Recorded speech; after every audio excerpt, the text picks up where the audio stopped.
better now. Okay, now I think you guys can hear me, see me. I think everything is fine. Let me put a little bit more flying. Okay, now I think you guys can hear me, see me.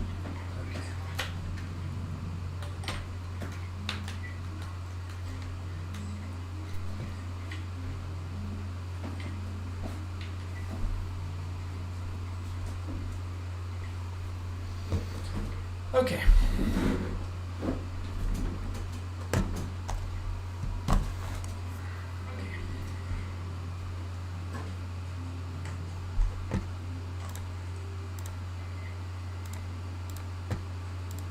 I just set up the stream right now. I'm waiting for you guys to check the chat. Tell me in the chat if everything is fine.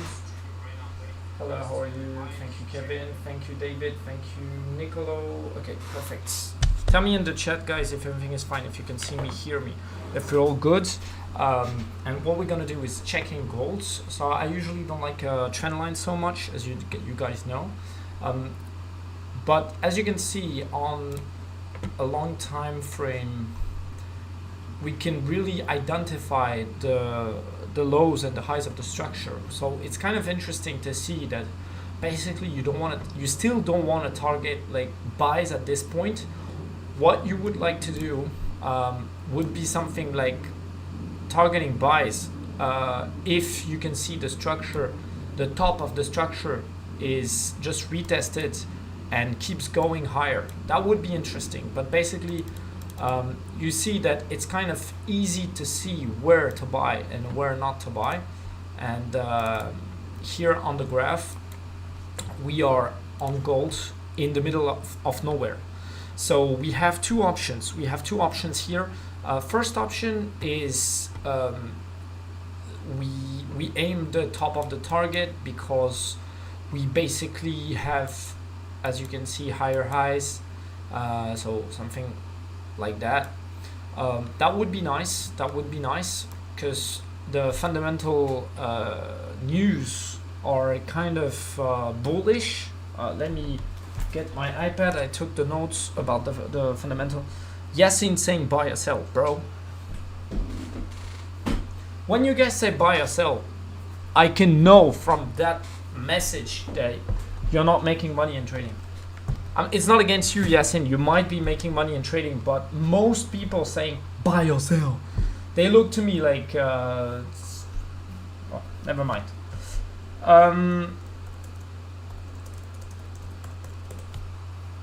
So basically, as I was saying, we are in the middle of the structure, so we need to see if this last candle is consolidating or not on golds. But you see, we basically in the 15-minute time frame have some nice supporting area around the 30s. It's kind of interesting. It's kind of interesting, although you see liquidity is kind of low. So I wouldn't suggest some buys here. I'm just gonna check Bitcoin to see if we have some more interesting things to check. So basically Bitcoin, you can see that we are getting out of the accumulation that we had on a 15-minute time frame. Kind of interesting move to take. Maybe some good buys to take. We don't really have so much space to fill for the gaps. I'm gonna put the gap in another color so you guys can see. But yeah, I would be taking a small buy here. I'm just gonna check the. I'm just gonna check.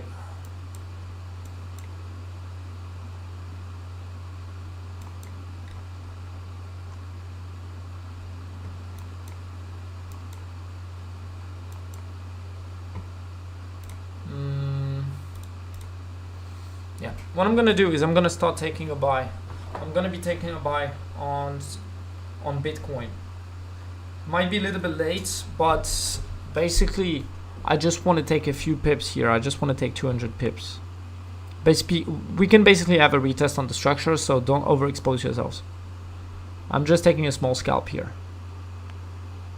Not so much fees at this moment in the market, so interesting to take a buy. Ding ding ding ding ding ding ding ding ding ding ding ding ding ding ding.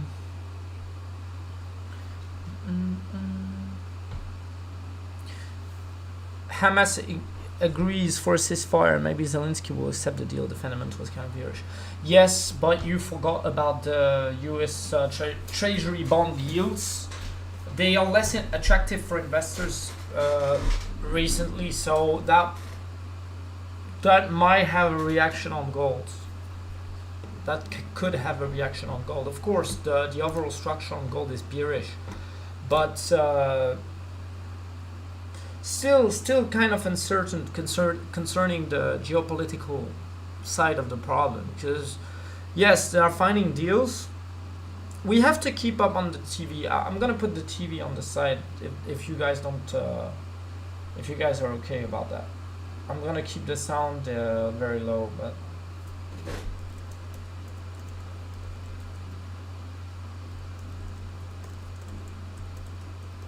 because it's kind of an interesting remark from Zampa saying like we have real-time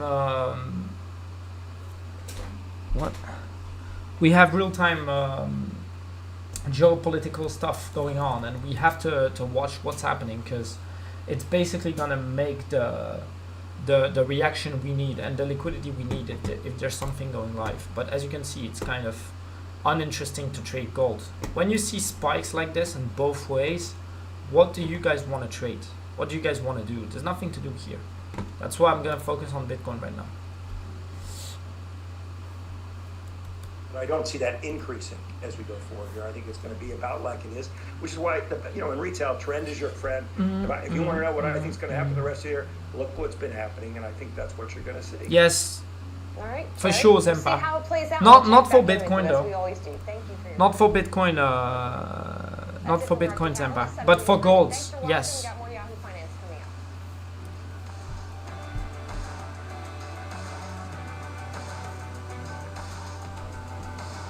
We're just gonna take a few pips. How are you doing?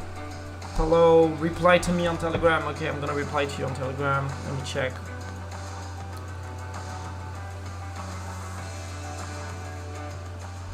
Are you ready to master the markets and, dare I say, become a better investor in the process? Yahoo Finance has you covered with our new full suite of original podcast content. Whether you're a seasoned investor picking up new trends or you're just starting your financial journey, we offer invaluable market insights and strategies from some of the most influential minds on Wall Street and the boardroom. We're also teaming with some of the biggest rising stars in the financial community, using insights to help boost your portfolio, build your wealth. Okay, I'm checking my profit, guys. I'm just checking my profit right now. Welcome to Stocks in Translation. Welcome to Financial Freestyle. Welcome to Not much. Welcome to Living Not So Fast. Welcome to Trader. I'm up something like $5. I'm not gonna even count that as profit. Welcome to Word Money. Just gonna be waiting. I just want to target this area. It's not a big deal, you know. It's not a big deal. Okay, that's like advertisement right now on the TV, so I'm not gonna put the sound for you guys. Don't want to annoy you. Tell me in the chat, what are you guys doing right now? Are you at work? What are you doing? Are you at school? Are you at work?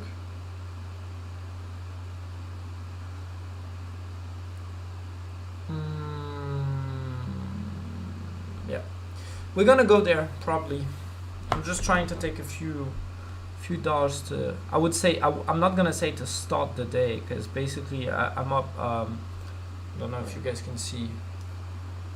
I'm up like 1.6k right now today,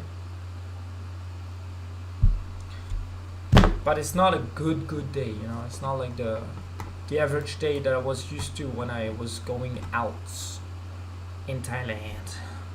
Right now I'm back in Europe for a while. Good thing, because we're going to be trading the US session. Today I was a bit late. I'm trying to set up on the new computer. As you can see, the setup is looking like crap. It's not as good as it looks normally, but I'm trying to get everything done on the big computer. But the good thing is you will not have the computer sound anymore in the next days during the stream sessions, because we have the. I'm at the office. I mean, I'm at my office in Europe. So basically, I don't have to be on a crap computer. Crap computer is is not nice to the computer that supports bookmap and supports the stream at the same time. But I mean, there will be no sound. Stream is working fine. Okay. I think the sound is a little bit weird. Like you might have some echo. I'm gonna try to solve that shit. But on the other hand, it's actually like this. The setup is more simple. You don't have all the blue things, notifications. You guys should tell me. Do you prefer it simple like that, staying focused on the shots, or would you prefer something like we usually have, meaning you've got the side camera and you've got the sort of chat appearing? I don't know what you guys want to see, so feel free to tell me. Do you think gold could visit 333? Okay, let me check. Oh.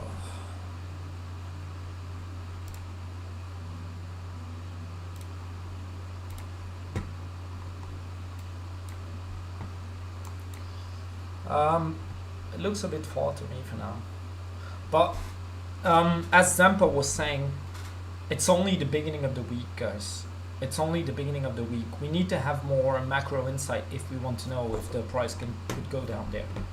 But of course, there's a lot to there's a lot of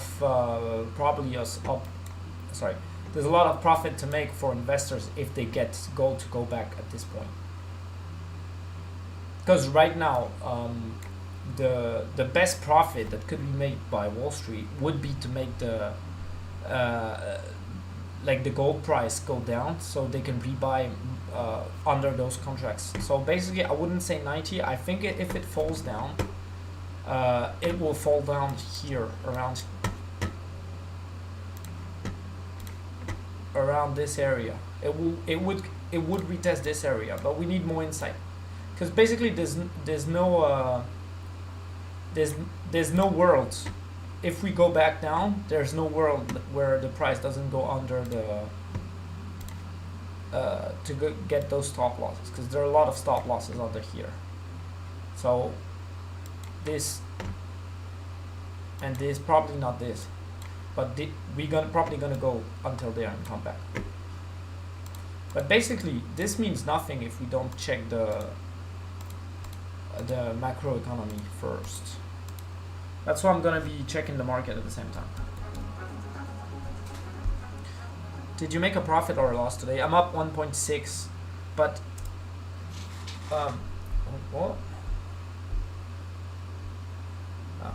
Yeah, I'm up. I was saying I'm up 1.6. Basically today, concerning today, I didn't make 1.6 just with today's trades. Let me explain why.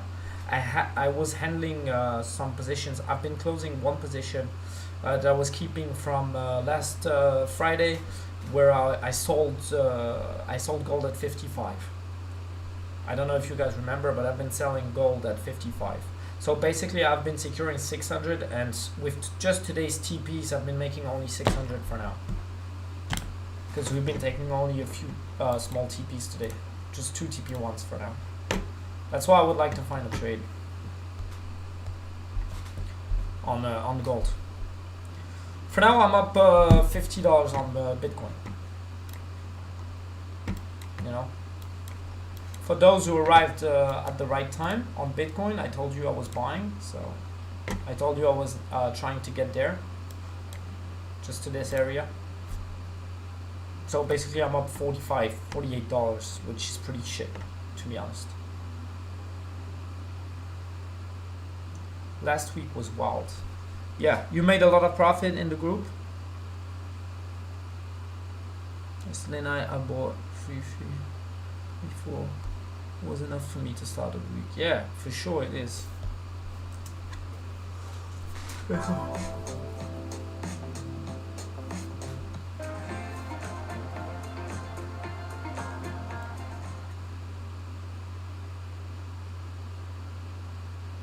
It's not.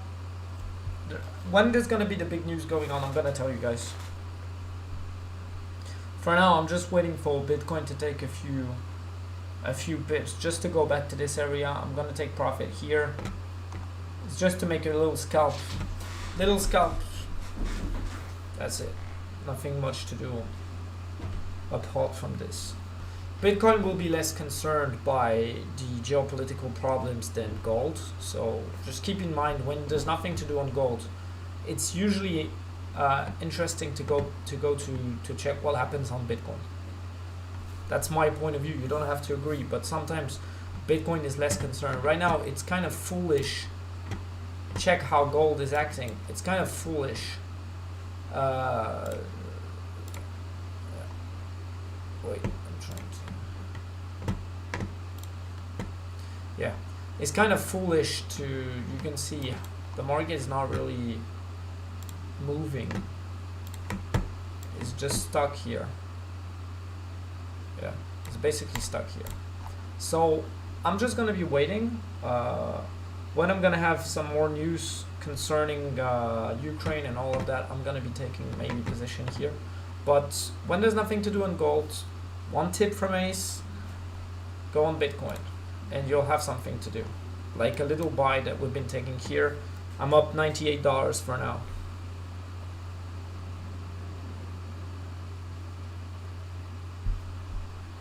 How many pips? Not much, man. I just wanted to go around 500. That will be good. I'm up $105. But you know, yeah, like the August has been perfect for now, for me. I didn't make any stop loss for now, and basically, if you check the live sessions, you can check all the live sessions. I wasn't the plane for the last days, but if you check all the live sessions, you will see that we've never been losing live for now since the channel was created. So I don't really want to take too much risk. I'm just gonna wait on the news to give me more information on gold. And as you can see, I'm just trying to take a few profits on Bitcoin because, you know, sometimes there's not much analysis to make. Like we basically got out of this shit structure, and there's liquidity to grab here. So I'm just taking the small buys. Up $160 for now. 167. So we're gonna take 200, 220, 230 maybe. That's gonna be our TP for now. I'm gonna tell you when I go out, manually of course. And we're 21 people here. You've got the link in the description of the live session if you wanna join the channel. Basically, I would like you to see. Can I see that? So as you can see here, you've got also the link. Just feel free to check all the previous live sessions if you guys want to have. If you want to waste your time, you can check all of them. You see, I've been changing also the picture on the live. Looks much better, I think. Don't forget to put likes on the live because I really check who puts likes on the live, and I appreciate when you guys do it. And you can see all the live sessions here, all the previous live sessions. If you want to check it all, you can check it all. You will see I've never been losing a trade live for now. So it will happen at one point. It's fine. But basically, I'm trying to not take too much risk because my goal is that everyone makes profit. Here, as you can see, you've got the link to the channel. You just have to click on it. And you can basically join the free channel if you're not inside it. And you can basically just click here and click here to contact me. So if you wish, no problem.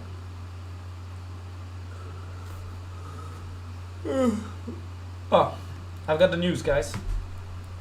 One you all can think of was Volodymyr Zelensky's last visit with the president and Vice President J.D. Vance, which really, in everyone's view, went off the rails. And we'll want to see how the conduct of this meeting carries out and unfolds. Right. It's something we'll be watching, and also something that the markets are watching too, right? We're going to get a check here shortly on this.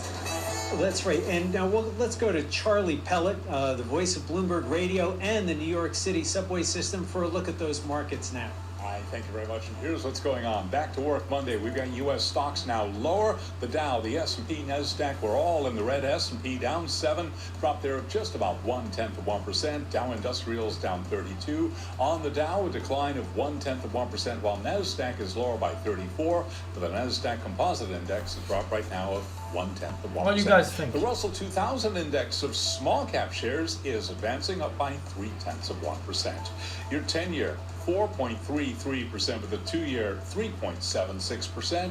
Gold down 0.1%, 33.32 the ounce, and West Texas Intermediate crude 63 even a barrel, up by about 0.3%. Bottom line here, quiet start to the key Fed week. The TV is like the sound, as Ukrainian President the talking and his European allies, the pictures about the price is basically not at the same time. It's pretty perturbating. So again, recapping, S&P little change, down by under 0.1%. For on-demand news, 24 hours a day, subscribe to Bloomberg News now wherever you get your podcasts. Okay, Zampa, see you. Wait, I might stream again tonight. I don't know. Tyler Kendall and Michael Shepard. We can do an Asian live, Asian session live. If you guys don't want to sleep in the week, we can do that one time. All eyes right Taking now some are little trained movements on from the the White House Asian as we session. wait for European leaders as well as Ukrainian President Zelensky to meet with President Trump. And here to break down for us what we should expect is our very own Bloomberg's Jordan Fabian, who helps lead our White House coverage here at Bloomberg News. Jordan, what should we expect here? Because the last time that we had Ukrainian President Zelensky in the Oval Office, the meeting ended early. It devolved into a shouting match. How could this time be different? Well, I think you hit it, Tyler. Anything can happen. We have to be ready for anything to happen in that Oval Office. I think back in February, everyone was expecting an orderly meeting where they would come to an agreement on path to end the war, and of course it devolved into a shouting match. And I will mention that this time around, you're going to see a similar cast of characters in the Oval Office, including Vice President J.D. Vance, who helped provoke that outburst that occurred. So I think we should, again, be ready for anything, not to mention the fact that Donald Trump is going to try and press the Ukrainian president, Volodymyr Zelensky, to take a position he's uncomfortable with, which is ceding territory, in fact, some that the Russians don't even control, in exchange for peace. Jordan, we have seen the president evolve in his position on Ukraine since taking office, and then perhaps evolve back again. Several weeks ago, we were getting signals from him of frustration with Vladimir Putin over refusing to come to the table, refusing to actually take steps to end the war. But things really seem quite different Friday when the two men sat down together. Yeah, look, I think the president has always been solicitous of Vladimir Putin, and the fact that he got him to come to the United States. If you guys want me to put the TV on my screen and react to it directly, you can ask me and I will do that. Way in Donald Trump's might be more interesting for both Vladimir Zelensky and the European leaders. There's not much to watch actually to get him back into their corner. You know, Donald Trump is also someone who often listens to the last person in the room. So, is there someone in that European delegation? I'm taking out the sound for now until I see something interesting. As you can see, basically it's not the right moment to enter gold right now. So I'm happy that we actually followed the trade on Bitcoin. Much more interesting to take profit. So basically, right now we're up $160.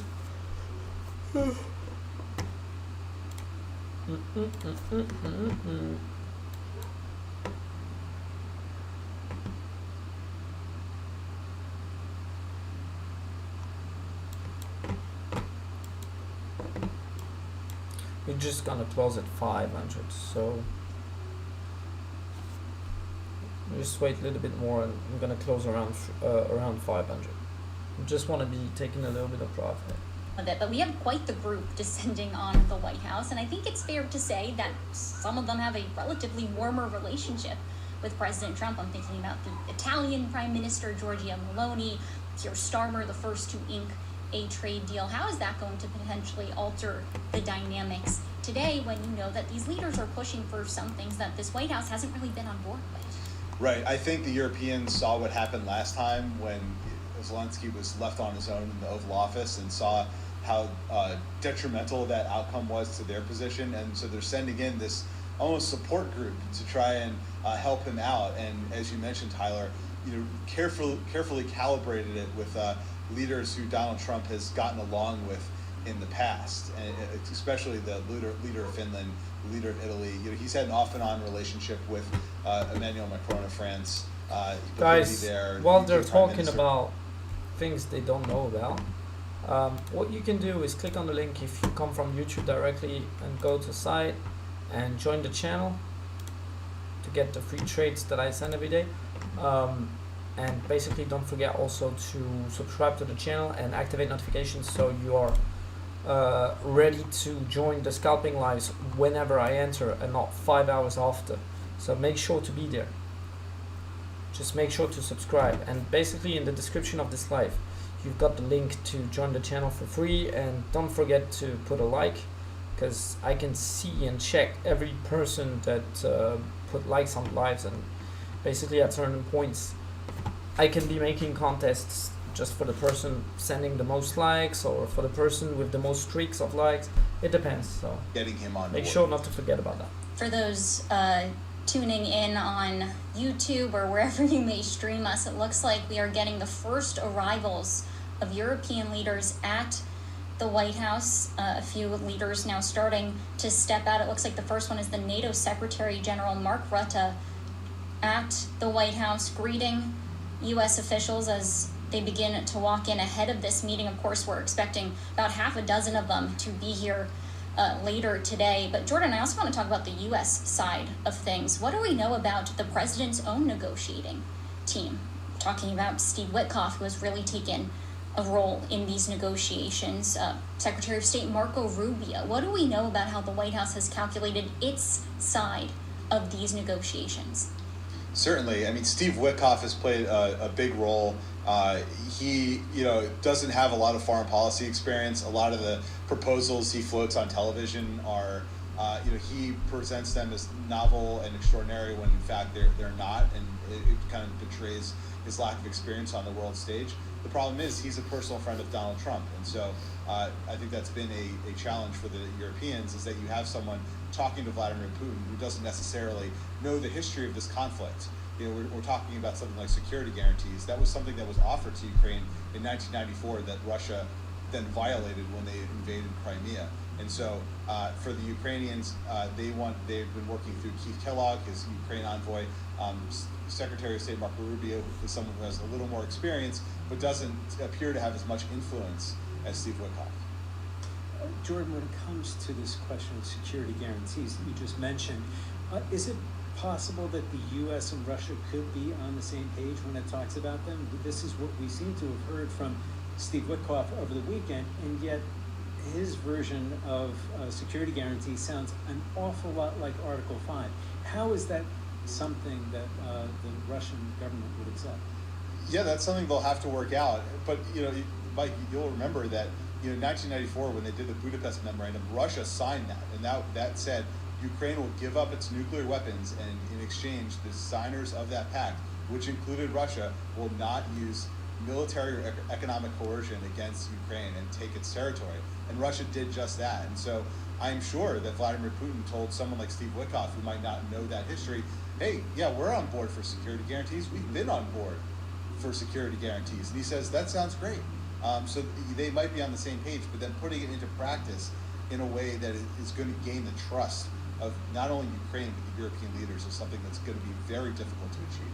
And as we're talking, more leaders arriving at the White House. We just saw the EU's Ursula von der Leyen get out of a car, shake officials' hands, and walk into the White House. They are on the south portico. There are so many of them coming. Normally, we see them enter through the White House North Lawn, but today, because there was such a large gathering, it seems that they have opted for the south side of the White House. But Jordan, I want to build on this idea of security guarantees, because for such a long time, right, we've really heard the White House say that security guarantees were going to be implicit, that they were going to be because the U.S. had this vested economic interest in Ukraine. They signed that economic cooperation agreement earlier on, but now it seems like the White House might be willing to put something a little bit firmer on the table.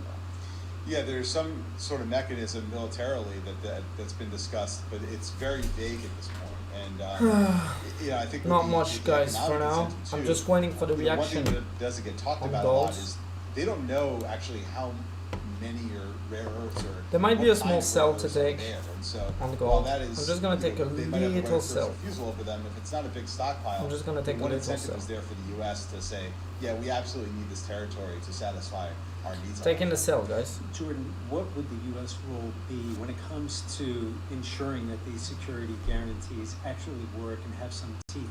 Will there be a U.S. role? We also detected a shift in that position. Certainly, yeah. They've talked about some sort of arrangement where U.S. troops aren't necessarily on the ground. There would be European troops stationed there with some sort of U.S. advisory role. But how that plays out remains to be seen. And also, you've seen this before, conflicts dating back to Vietnam, where the U.S. is in an advisory role, and all of a sudden they get pulled into conflicts. And I think Donald Trump and many of his supporters are wary of that. They know that, and that they could see how that could devolve into a situation that would violate his campaign promise not to get the U.S. involved again in foreign conflicts. Well, let's build on this because, right, his vice president, J.D. Vance, was one of the staunchest opponents of additional aid to Ukraine. Last year in April, when we saw that additional aid package held up, that was ultimately a campaign that was led then by then Senator J.D. Vance. How do we know the different, how have we seen perhaps the administration defend against this idea? Because J.D. Vance has come out in support, obviously, of how these negotiations are going. Certainly. I mean, I think for all the people under Donald Trump, they tend to just follow which way the wind is blowing when it comes to Donald Trump. So, for J.D. Vance, someone who wants to be president perhaps in 2028, he's not going to do anything to get really publicly crosswise with Donald Trump. Maybe if he doesn't believe, in his heart of hearts that Ukraine should receive additional U.S. military aid, I doubt that he's going to do something to publicly break with the president in this kind of format. And he also has something else at stake, his own presidential ambition. So how carefully is he treading in these moments now? Yeah, it's a tough balance for him because he knows, or at least he thinks, that the Trump base doesn't want, again, additional U.S. involvement, perhaps U.S. aid to Ukraine. And so he signaled that he's on that page. But again, you don't want to have this break with Donald Trump because we saw what Donald Trump did with Mike Pence, his last vice president.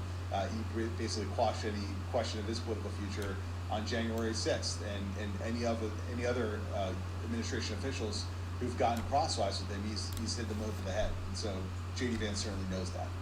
Jordan, Fabian, thank you so much. Thank you for joining Balance of Power today. It's not really interesting, guys. We have more leaders arriving. I'm trying to understand We just saw the UK Prime Minister Keir how Starmer this will enter impact the gold. For now, it's not going to impact anything because they're just basically hypothetically telling stuff, but there's no concrete, like there's nothing solid to get from those news for now. So I think we just better just wait the end of the meeting to really charge the positions. For now, I'm just going to be taking a small sell because, as you can see, it's just liquidity to get, and probably that the previous rejections that you can see and notice here. Let me check. The previous rejections here are just basically the market who didn't like it faded to go back down, but the trend is probably going to be bearish again, at least until we go get the 22s. We're in the middle of nowhere here. There's not much to do on gold. I've been taking a small sell because I feel like this is going to be fucking bearish in a few minutes. But yeah, on the other hand, we have Bitcoin. We're just going to be waiting for the 500 area, but there's not much to do more than that, There's no liquidity. It's 6:30. What I'm going to do is wait on my positions. What lot size should I use for 2000? Send me a message on Telegram and I will explain to you how you can use your money management correctly. Okay, guys, but yeah, basically for now, my if you want to mark my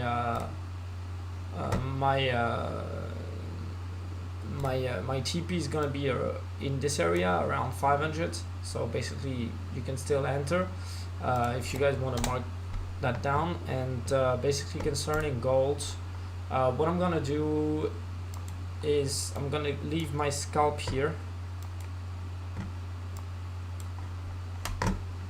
And if I can get the sell until if I can get the sell like until this area, so basically the last low here, that would be great. And yeah, you can have something like that going on. I'm not giving you like real real stop loss and real TP, because I might launch another live in a few not hours, but like maybe in 30 minutes or something like that. But basically right now there's not much to do. We just have to wait for everyone's waiting, you know. Everyone's waiting for the results of that fucking meeting that we're witnessing. But as you can see, gold's probably gonna break the last lows, gonna grab liquidity. You guys can take a few bucks here. Like basically gold's gonna go there. It's gonna go around probably around the 30s again. So you can probably have something like that and take a few bucks. That's what I'm about to do. I'm not gonna leave the trade for hours, but for those who want to make a lot of profit and don't care, you can basically leave the trades around the 30s. You know, you can leave the trade around the 30s. I'm gonna close when I'm gonna take a few hundreds. So I'm probably gonna close around the 31 or something like that. 41, 42. That would be enough profit for me today. Okay, I'm gonna quit the live for now. I'm gonna relaunch the live once we have more stuff to watch with Zelensky.